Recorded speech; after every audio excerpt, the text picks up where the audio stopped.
Bashkia Vaudejs dhe Ministria e Ekonomisë kanë nisur investimin i cili synon rikualifikimin urban të rrugëve të mjedis, rekonstruksioni i rrugëve dhe sistemit të kanalizimeve në mjet, ishte një ndërhyrje domosdoshme për komunitetin lokal, tha kryebashkiaku Kristian Shkreli. Aktualisht ndodhemi në fshatin Mjet, ku kanë filluar punimet për investimin e rrugëve të mjedis, kanalizim, ndriçim, trotuar dhe asfaltim i rrugëve të fshatit Mjet. Ky investim është në bashkëfinancim bashkia me Ministrinë e Ekonomisë, të cilët na kanë dhënë fondin dhe po fillojnë punimet. Ky investim ka qenë shumë i nevojshëm për këtë fshat, sepse si shihet rrugët janë kanë të pakalueshme me makina.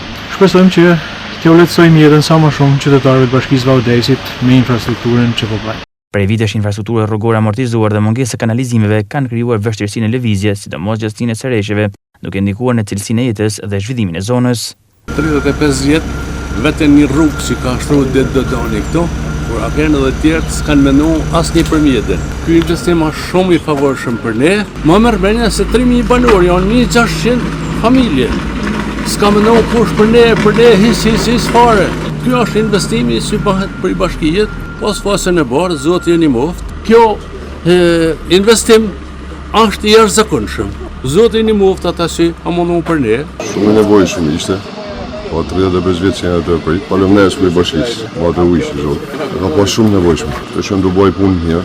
Ky projekt synon të përmirësojë qarkullimin të rrisë sigurinë rrugore dhe të zgjidhë përfundimisht problemet e ure të ndotura dhe atyre të shiut.